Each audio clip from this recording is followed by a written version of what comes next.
Hello, and welcome to the Feel Freaking Amazing podcast. We took a little pause and now we're back. We have Dr. Torkil Færø today. He is a GP, which is a general practitioner physician, an emergency physician, documentary filmmaker, author of The Pulse Cure, the revolutionary new way to balance stress, optimize health, and live longer. He's had over 26 years as a freelance doctor and learned that many of the causes of our diseases is most often found in the stressors our lifestyles place on our bodies. So using wearables, he's found a way to track and regulate his nervous system and physiology. So we're going to dive into that today because we know you have stress and we know that it takes a toll on you because we see you in our daily lives too. So we're going to dive in. So welcome, Torkil. We're so happy you're here. Thank you, both of you. Great to be here. This is great. Before we started recording, can you tell our listeners where you were coming from? Because I think it's super cool. Yeah, I'm in Norway, and right now I'm actually above the Arctic Circle, which is exotic even to me because I live in Oslo normally. And the way I've been working all through my doctor career has been going out into the districts of Norway, which is a long, beautiful country, working 24/7, and then coming back again to where I live to go out in the world, do the photography, do the traveling, and so on. So for me, being up here in the north, where it's dark all day in the winter and light all day in the summer, is an adventure for me too. So and to see the different ways that diseases present themselves in different parts of the country is just I love it. I'm curious. Do you find that people's heart rate variability changes with longer days or shorter days? Is there a sync up with that? Yeah, there would be a difference. So in the summer, heart rate variability is also affected by sunshine. Sun exposure is very, very important. You're diving in. First, let's go back up a little bit. What is heart rate variability? Why do we care? Let's just start with the basics. See that way. Heart rate variability is maybe the biometric we should care most about. It reflects the state of our autonomic nervous system and our physiology, the basic state of our physiology. And we have the autonomic nervous system divided in two parts, the parasympathetic part and the sympathetic part, which I'm sure both you and most of your listeners are familiar with. And the good thing is that the heart rate will reveal whether we are in the parasympathetic state or in the sympathetic state. When we are in the parasympathetic state, when we breathe in and the lungs fill with oxygen, the heart speeds up a little bit. And when we breathe out and there's less oxygen, it slows down a little bit, measured in milliseconds. If we are in the stressful state for whatever reason, whether it's mental or physical or physiological, then the heart will beat at a steady pace like a metronome, like a clock, regardless of we are breathing in or out. And in this way, the wearables like the Whoop band, the Garmin watches and Oura rings and all of this new technology can tell us whether we are in the stressful state or the restful state, and if our overall balance is compatible with health. So for me, it's just like a revolution that we can take control of our stress balance with these physiological resources that provides us with kind of a dashboard like we have in the car, but to our own physiology and intensity. Cool. So I want to make sure I'm the dummy down type person. So I want to make sure it's super clear. So most of the time we think of our heartbeat as going boop, boop, boop, whatever, 50 beats per minute or 60 beats per minute or whatever it is for you. What you're saying is between those beats, sometimes it's variable. Sometimes it's not exactly 60 beats per minute. It's one, if you're talking about 1 second per beat, it's 1 second plus 1 millisecond or 1 second plus 2 milliseconds. And what we want is the variability, not consistency. Yeah, we want to be able to reach the state where there is a variability. Right. So that we can relax and calm down into the parasympathetic mode. We also need to stress. We also need to push ourselves and do challenging things, both mentally and physically. But we need the balance to be sustainable with our physiology because we have ancient physiology. and we are made to be in the restful state most of the time. So when we have these wearables on hunter-gatherers that still exist today, they would be in the restful state 10 to 12 hours a day. And then they would be in light movement or moderate stress, maybe 3 hours a day. So this is the speed we're kind of built for, that our immune system and our own physiology is constructed for. And of course, in our day, when we eat ultra-processed food, drink alcohol, we have turned the circadian rhythm upside down, and all of the stressors that I know from listening to your podcast is stressing our physiology. And without us knowing, because we don't really have a good sense of our inner state. All our good senses, our eyesight and hearing and taste and smell and all of this, touch, has been directed towards outward threats throughout history. So it's only in the last, decades that it's our inner state that threatens our health, with inflammation and chronic low-grade inflammation. And that is then becomes visible through the heart rate, because the heart rate responds to the demands on our system. Okay, there's a lot to unpack there. Yeah. So the first thing that I really want to highlight is, for all the listeners, you don't see the impact of it in your daily life, but what you see the impact in is all the things that you're struggling with: inflammation, autoimmune disease, obesity, poor brain function, poor sleep, poor sex drive, poor energy. Those are the ways that the poor heart rate variability, or the lack of variability, or the stress takes its impact. So that's one. So you could be listening and go, well, I don't have any of that. But unless you're in your best health ever, you have that. A. B, parasympathetic is when you rest, you regulate, you restore, you detox. And if you are not detoxing, you're then holding on to everything. So this has direct impact on how you feel in your daily life, because you're not detoxing if you're in sympathetic action all the time of go, go, go, go, go. And then I think the third thing I would pull from that is go, go, go is not who we're meant to be. We are meant to actually be more rest and then occasional go, as opposed to always go and then rest 2 weeks a year. The balance is off. Yeah, that sounds like a good explanation. Yeah. All right. And we don't have any alarm system for this. Just like in blood sugar, in inflammation, when you feel it, it has come a long way. So the heart rate will respond way before you can feel it. So it can, make it possible to identify the energy thieves before you feel it yourself, when you can see it on the monitor. And of course, Whoop and Garmin and Samsung and all these devices have implemented artificial intelligence into their systems, and combined with millions of users, they can tell us so much about the state of our bodies. And of course, so many people in the States and in Norway, people coming to my office here where I'm at work now, they have stressful lives, and they are on the verge of burnout, many people in a fatigue situation.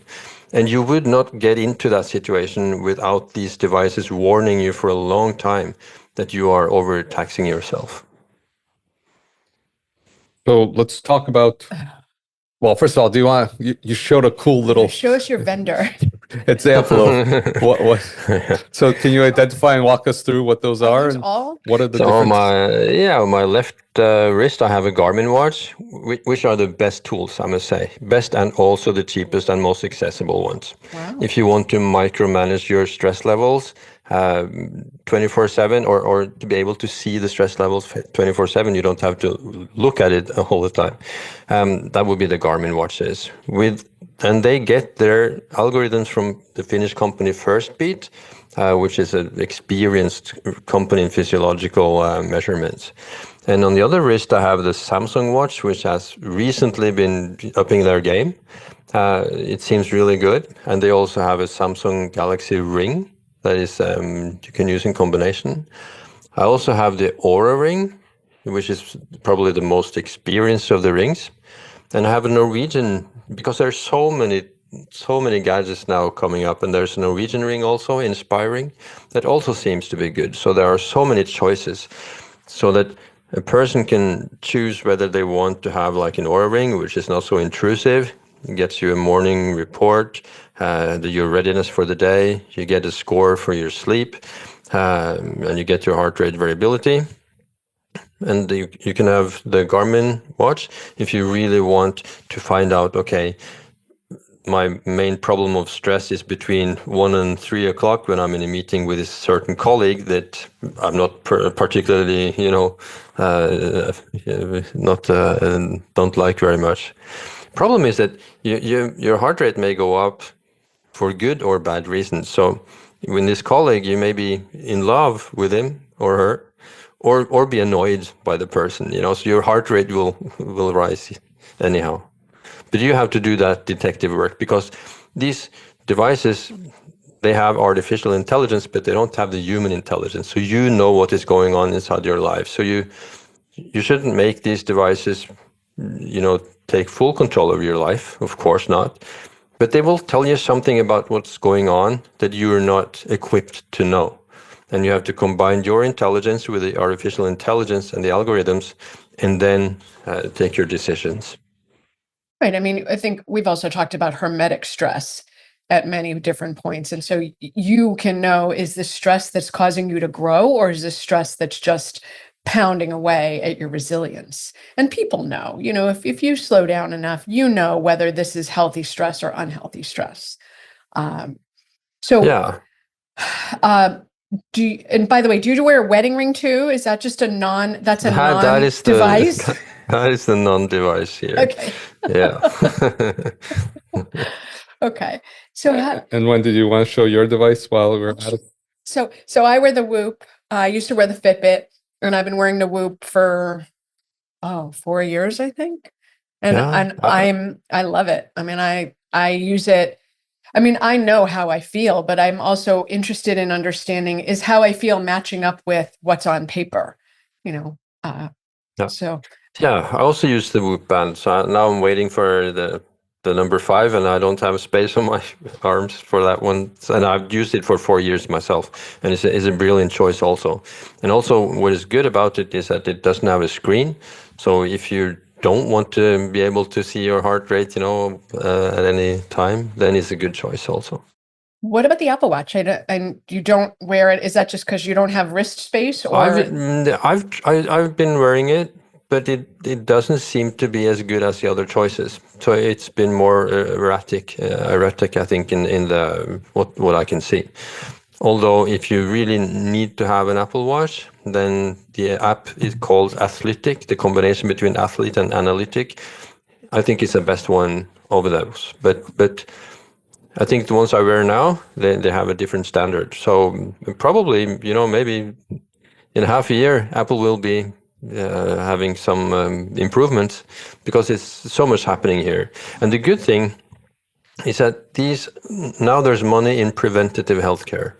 They make money on giving us tools to keep us healthy, and not just waiting until we get sick and then have pills and procedures and everything that you know, of course, everything about. So I think I'm optimistic that this can help us to take charge of our own health and put our health, the control, literally in our own hands, so we can avoid getting sick. Because what I see in the doctor's office is that people who didn't have to get these diseases, with a good lifestyle, which is the subject of my book, The Pulse Cure, is not only that it's this technology, but also it's the best tips on how to live a good lifestyle, when it comes to sleep and stress and movement and nutrition and alcohol and a host of other stuff. So because the people I see in my office here, that I give pills, because here I do what is expected of me. I'm not going into the lives of these people and turning everything upside down. I pretty much listen and look and observe and get information. But I know that you didn't have to sit in this chair next to me here if you followed the advice in the Pulse Cure. So I want to kind of do two sides. So one is, how do we best use this technology? We all know we shouldn't drink before bed, or hopefully, alcohol messes up sleep, but we can actually see it if we track it. meditation. So first, how do we best use the technology? And then the other side I want to talk about is, I know a friend that has used the technology, I think the R-ring and something else, but he was getting so stressed that he was Stressed about his stressed? that he was getting stressed, and they were showing something that he wasn't sleeping. And as soon as he took off the technology, he slept. Yeah. So how do we walk that line? Yeah, for some people, and I would say that percentage would be maybe 5-10%. Like all good medicine, there's some side effects. And for some people, it may not be the right choice, and they may be too obsessed about it. But often they would be obsessed about other things, and they would be worried about other things that is hard to take control of. So it would just be a symptoms of a modus operandi or how they work. So you would rather find a way to do this right, and then you could transfer the knowledge of that into the other areas of your life, is what I think. So you should really take it just as a help, as an aid, just like you do in your car. You watch the dashboard, the speed is okay, you would not, the police officer will not take your license and give you a huge fine. And you know that, okay, there's so much gas left, I need to fill gas soon and plan that. And you would see that if your oil lamp starts flashing or something is wrong, you will get the signal. And this is the same thing. And in my experience, 90% of people treat these devices just like the dashboard in their car, with the same attention. And you're not obsessed with it in your car, and there's no reason to be obsessed with this here in real life as well. But of course, many people will find that their stress level is way too high. And they may be stressed by that, but it's just reality. You just get a reality check that if you continue with this lifestyle, you will be sick, or at least you increase your chances of getting sick for any of the modern day diseases. So you could hope for the best and put the watch away, but it will not solve the problem. It's like if you get a fever and you as a doctor would say, okay, just throw away the thermometer and everything is right. Of course it's not. So you have to know that you can tolerate this reality check and that you can do something about it. And of course, if you don't know what to do, then it's stressful. When I started out 6 years ago with an ECG-based monitor, I was expecting, as doctors, we were taught in medical school that it's either rest and digest or fight, flight, or freeze. And I was never in fight, flight, and freeze. So I would expect when I started measuring my system to only see the parasympathetic mode. I'm never stressed in that way, but I could see that, wow, there's stress all over here. And I spent maybe 2 years all by myself because everybody thought I was weird, watching my pulse in this way. Detangling this and understanding, okay, what stresses me. And I could see that what stresses me is not the mental side. It's food. It's alcohol that I thought was relaxing me. It's nicotine that I used to use. It's certain foodstuffs like chili or mustard or something that creates the stress in me. And being on Instagram, I like 32,000 followers, so I get insight into so many other people's systems, and we're all individual. So it will show you how you react to certain things or don't react to certain things. While we as doctors, we're used to large studies where we get presented with an average that has no significance for an individual. So here you get individualized results that are actionable so that you can experiment and see, okay, well, if I don't do this, then what happens? And for most people, there's somebody will get too stressed by it, but most people will think of it as a gamification of their health. They think it's fun, interesting, they're curious, because this is like a discovery, into your own system that most people find really interesting and amazing. I mean, I will say for myself, I struggled. I have been tracking and disturbed by my oxygen sats for the last, 9 months, maybe more. And I've been watching and trying to understand like what causes them to go lower, what causes them to go normal. And what I finally pinpointed, Torkil, this has taken me 9 months of watching and correlating, is that if I do cardio, and it doesn't have to be ridiculous. We're not talking like short of breath and dripping sweat. We're talking like a half-hour walk at a 20-minute mile. So it's really not crazy. But if I do cardio 4 times a week, my oxygen sats are perfect. If I don't do cardio enough, I clearly see my oxygen sats start to drift down. And it took me months to figure it out, but it really did serve as a way of going, oh, it's not optional, right? That walk is not optional. That walk is actually keeping my lungs and my heart healthy in a way that I didn't think about it. I just thought like, oh, you should exercise, right? Everyone should exercise. So it's been fascinating to untangle that. And I untangled it about a month and a half ago. And I'm really like, now it changes behavior because it distresses me to see my sats go low, right? So now I'm like tracking every day. Yeah. So. Yeah. What you can measure, you can manage. So it makes it so much easier. And I found out so many interesting things about my own body that, of course, I was eating like chili for me is horrible, just like drinking alcohol. And of course, I've been eating chili all my life. And until I started tracking, I would never even start thinking about how I feel at 9 o'clock in the morning, that would have anything to do with what I was eating, 12 hours before. It would not even cross my mind to think about that. Once you start seeing that, wow, there's a difference in my stress levels throughout the night this day and it wasn't yesterday, then you start, considering and looking at your diet and other things. So you would, like most people, of course, would find out that alcohol is terrible. It's the worst thing you can do. According to Whoop, that's the worst stressor of all.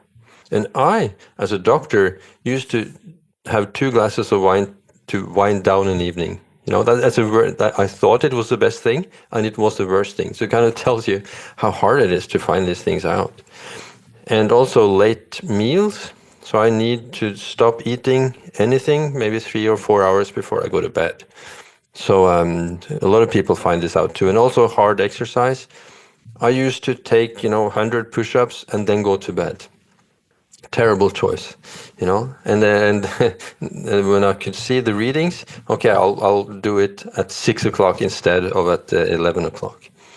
And I used to think that if I'm really, really tired, I've been working really hard until I go to bed and then just crash in bed, that's a good night's sleep. But you really find out that is not a good night's sleep, that you need to spend the last 1 or 2 hours of the evening to wind down slowly, dim the lights, do something easy like reading a book or whatever relaxes me. And that night will be more restful and there will be more recovery taking place on such a night. Yeah. Is there a difference between men and women and tracking in terms of the efficacy for them? It would be a big difference because, and then I'm talking about the menstrual cycle, because suddenly you get insight into the physiological strain of the menstrual cycle. Of the week before menstruation, it's not a mood or, a feeling. It's a physiological load that you can see on your heart rate variability. And when I compare it to people having a strong or serious COVID infection, it's the same amount of the dip in heart rate variability in the COVID infection as in the week in women who have PMS symptoms. And it will last for a week. That's very cool. Holy smoke balls. Okay, Torkil, that's pretty cool. I don't menstruate anymore, so that's like not in my brain. Plug for being postmenopausal because it kind of levels things out, but holy smokes. And Ed's glad about that too. No comment? No comment. And often, the men can understand it because suddenly what was okay yesterday is not okay today. Suddenly the house is a mess, and it looks the same way to me it was yesterday. So it wasn't that which have changed. So and when you see that dip, you can understand why it's hard for the women, because it's a huge strain on the system. And I've seen also graphs from women with PMDD, the more serious kind of PMS, and they could last for almost 14 days with this huge dip in heart rate variability. So That's and so interesting, though, because I truthfully have never thought of it that way. That it's not just a mood issue; it's a physiological strain. That's a very, very different way of looking at PMS than just. I'm not just a bitch. There is actually genuinely something going Well, on. but it's a physiological strain that most. I mean, again, if I haven't thought of it yet, I'm pretty far. I'm a doctor and whatever else, and I never thought of that there was a physiological strain the week before that then affects mood versus anything else than just having a mood issue. So that's I think it fascinating. probably starts when the egg does not get fertilized. I actually think it probably starts, the egg lives for 12 hours. So it probably starts, you see it halfway through the cycle, but you really see it the week before when the progesterone plummets, that it's physiological. I mean, okay, now we have to do this with our patients. And the problem, is probably the progesterone that is low, that creates this anxiety, that creates the stress. Because what you tend to do when you have this physiological strain is to go for some comfort foods, snacks, chocolate, which will further deteriorate your stress levels, or alcohol or whatever can comfort you, and it will just get worse. But once you see this downturn in the heart rate variability, then you can start rather to eat lighter meals, have salad, do a yoga workout instead of an intense workout, sleep a little bit longer, be kinder to yourself, and put off some. If there's some, like you're having a lecture or you're having some appointments, you put them off until another week. And when you do that, the interesting thing is that then you can see this curve flatten out, and you lose the PMS symptoms, because many of the PMS symptoms comes from too much cortisol, which will have a feedback mechanism on the sex hormones and disturb them. And this is physiological, this is by nature, because if there was a stressful time, 100,000 years ago, you were not supposed to have babies. You were not supposed to want to have babies, because you would need to wait until everything calmed down. And it used to calm down. Our bodies are made to deal with acute stress for a short burst of time. And then everything is calm, and then you can recover. And now we're in a low-grade stress mode all the time. And that is what is making particularly women prone to stress-related diseases. Because, of course, the ones who get into a fatigue situation, that's mostly women that will get into this burnout situation. Men also, but it tends to be like migraines, autoimmune diseases, the fatigue syndromes, tends to affect women, at least in my experience, more than men. Torkil, I think this, first of all, is a revolution. But the bigger issue is that often by the time people present to us, we do functional medicine in our practice, so we do get into it with people, but by the time they show up to us, they have the problem. We are almost never, very few people show up in our office saying, I want to make sure I stay healthy my whole life. I feel amazing and I want to continue. What they say is, I feel awful. How can you get me back at least to functional? And our response is, we'd like to get you slightly past functional, but since you're not functioning, let's start with a very low bar. So the challenge is that we already have an epidemic of massive dysfunction. So you're saying this could help. And this society, if you go down that path, Western society, it's a go, go, go. It's not sit with your cycles. do what's right for your cycle. It's kick butt all the time. Said A4M? Power through. Yeah, just power through, Yeah. Could you imagine saying A4M, I'm sorry, can you redo your 34th annual conference? Because that's going to hit during my PMS time, and I really shouldn't be outward facing and presenting at that time. Like, that really wouldn't fly. Well, but then you might have a stress, but then you have to have, the week before, you have to have even more relaxation to compensate for an upcoming stressor. Yes. So you can always, if you give yourself time to look through it, you can always find a way to compensate. Well, what's the mechanism for that, though? Because most of us are so outwardly focused that even that conversation is foreign. Right. So it's that time to breathe. It's that time to meditate. It's that time to reflect, journal, whatever it is for people. Interesting. Yeah. I mean, women have the menstrual cycles. Men don't necessarily have menstrual cycles. Except if they're married, and no. I'm wondering where you're headed with this. No, but for men also, there is cycles. They're just not as predictable. So men aren't supposed to go all the time either, is what I'm saying. Nobody of us are made for that. So we think of ourselves as machines, maybe because we are surrounded by machines that never needs to be turned off, and we think we are the same way. And many people feel guilty if they relax and don't do anything for some time, and probably particularly, people with families that will not take the time to wind down. There's work, there's all these activities, there's caring for the children, and there's no time to wind down. And we're not just made for that. So we cannot relate at all. Yeah, we have 4 kids. And they're now old enough to, if they get hungry, they can do something about it, but yeah, I mean, it's brutal for women in particular. I think when we look at the trajectory of, it used to be that women had one job. It was to take care of the house. There were no after school activities. You went outside, you played in the yard with your neighbors, and you would make a casserole for dinner, and that's what you ate, and that's it. And everyone was in bed by 8, and you're done. But now you don't even get home till 9 o'clock from all the activities, and everybody needs to eat, so that the life is much different. And women are working outside the home more, so they have 2 jobs that are both full time. Yeah, and in addition to that, whenever there's a short space in time, you fill it up with watching your phone or checking your mail, or do you have any likes on Instagram, and you get stressed by all the attention because so many people are making money from you watching your screen.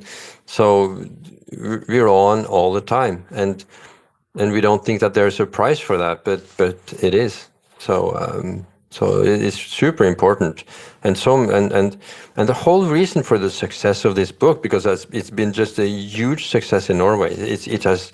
I think that the numbers I was trying to translate into American numbers, it would have sold 2.5 million copies compared to Norwegian population. So it has really switched everything around, so that anyone interested in their own health, they would know that you can use these devices to track your autonomic nervous system and your physiology.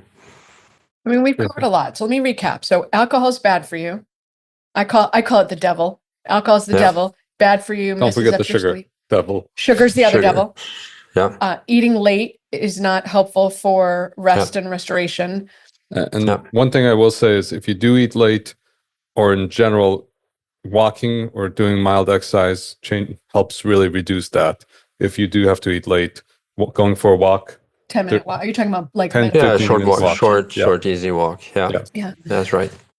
We haven't talked about how to sleep better, although we think we've kind of end run it by talking about the alcohol, the stress, the exercise. But can you talk about what are concrete steps people can take to sleep better? Because everybody a very concrete step is, because now as I work here in the north of Norway, there's suddenly different surroundings. So, and I can see that the bedroom that I'm sleeping in has white walls, which means that if it's just a tiny piece of, light coming through, the whole room lights up. And in my room at home, me and my wife, it's totally dark. It's dark, wallpaper is dark, everything is dark inside. so that because that is really important, that your bedroom is as dark as possible, because any light will disturb the melatonin that can help you both fall asleep, but also regulates, a lot of processes while you are asleep. So get your room as dark as possible, preferably so that you can't see a hand in front of you in the night. Hold on. I think we need to pause there. Torkil, Yeah. we need to pause there, because you remember we got into this when I got the room darkening shades. I was like, we got to pull it all the way down. And Ed's like, but I like to see the light in the morning. I'm like, not at 5 a.m. Nobody should be. I like 5 in the morning. He likes 5. I think 5 is a sleeping time, and he thinks 5 is a get up time. So he used to leave the shade open by like this much, and it was bright in our But bedroom. guess who won? Yeah, We of course. need to sleep. Yeah. We need to sleep. Yeah, you need to sleep. Yeah. Did you know you were doing therapy, by the way? During this? Yeah, so I found out that that's a very concrete thing, and you need to have your room cool.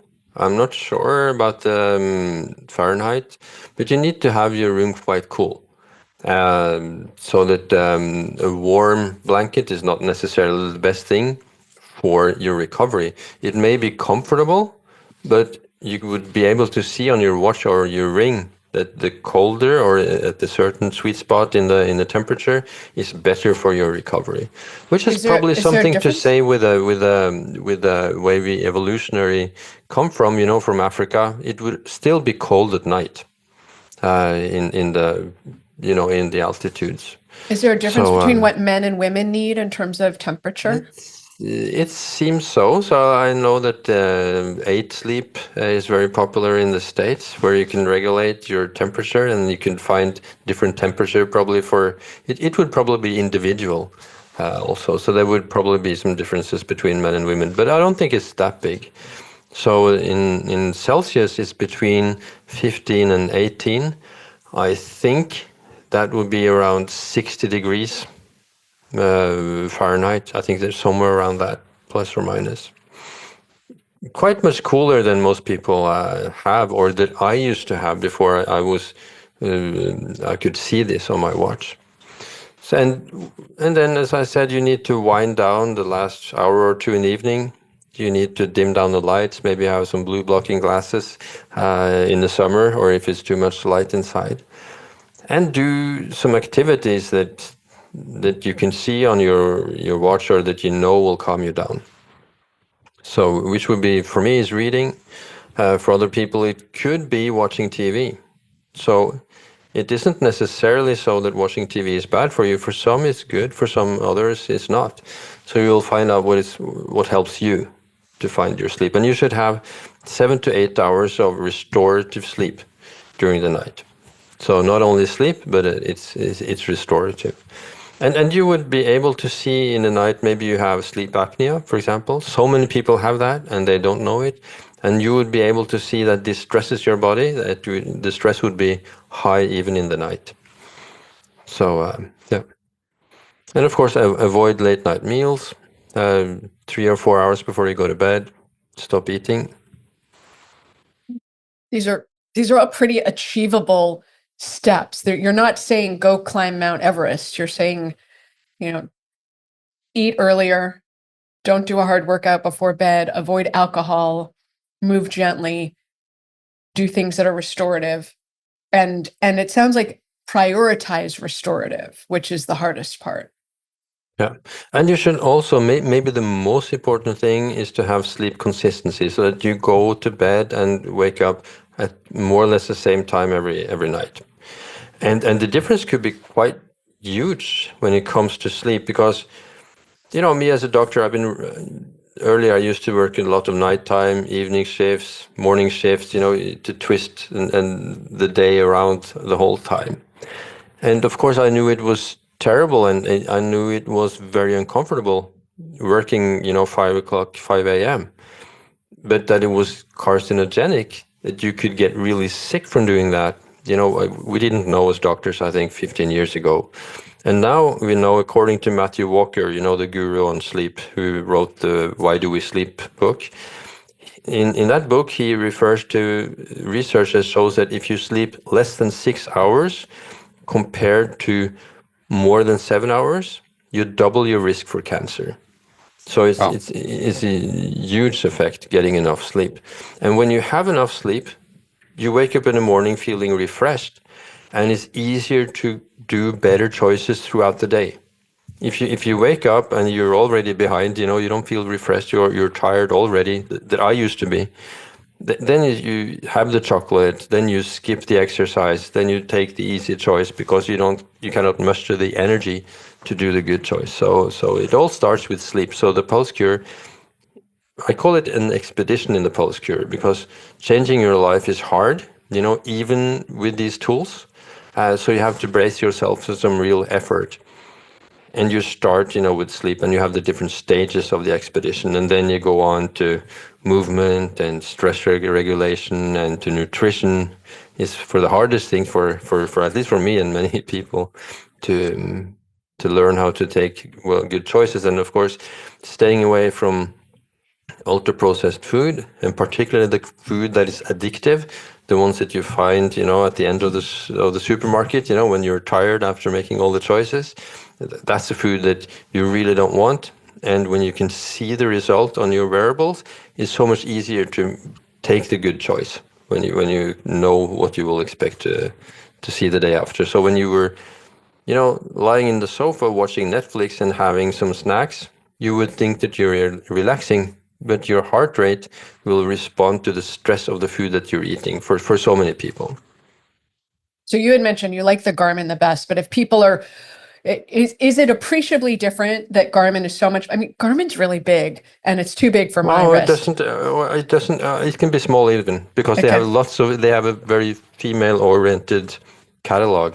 So they would have really, really feminine small watches too. Yeah, Okay. and the big ones for the guys. So they would have that. Does it ultimately matter if people are? Is it better to track than not track, or is it if you're going to track, you should track with Garmin best in class, or don't bother? Like where does the line fall? Garmin is the only watch where you can see the graph very, very easily throughout the day. When you are in the parasympathetic mode, you can see a blue graph. And when you're in the sympathetic mode, you can see an orange graph that will be more intense as it goes like from a 0 to 100 in the stress level. And Garmin also have this very easy body battery system that you can see your energy estimate throughout the day. And nobody else has that. The other will have an energy score for the morning, but they will not follow it throughout the day.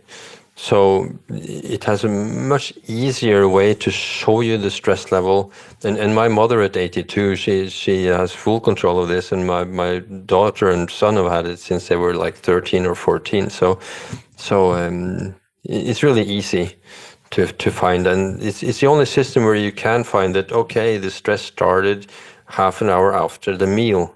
If you go to Whoop, it's like the Whoop band and the Oura Ring and many of the others, although they have some rudimentary stress levels in the daytime, they're not good enough. It's like going shopping and you only see the total. You don't see the different items. While with the Garmin, it's like you get insight into the individual items that can stress you or de-stress you throughout the day. You can see. People show me curves where they have huge stress and then they go read and then go straight into blue in the parasympathetic mode, and you can kind of pinpoint where the stress happens. So it makes it so much more actionable, I must say. And it's also cheaper. You'd probably in the US get watches that are great at $250, while the Whoop band would probably be a bit more expensive. So you have a larger range of possibilities with Garmin, which is also an American brand. So yeah. Got it. Okay, so we get better deals. Okay, I mean, this has been fascinating. I love my Whoop. I mean, I use it all the time. He always thinks I'm nuts, but I think this whole thing is fascinating. So I think people are going to want to find you. Where can they? And we'll put all of this in the show notes. So where can people find out more about you? Yeah, I'm on Instagram, Dr. Torkil. dr.torkil. And my book, The Pulse Cure, is on Amazon, on everywhere. It's also an audiobook, and an ebook, so it's easy if people want to listen to a book rather than read it. So, and also have a website called thepulsecure.com, and there you can see I have a lecture there, a video lecture, where I show how to use the Garmin watches, and Nice. you can see the Pulse Cure is like a 1 hour lecture or so that explains you everything. Okay. Awesome. Awesome. So It's been fascinating. it's it's amazing. So thank you for being here, and for the listeners, thanks for joining us for another episode of the Feel Freaking Amazing podcast. We hope this was valuable for you and that it makes a difference for you in managing your health. So thank you. Thank you for having me.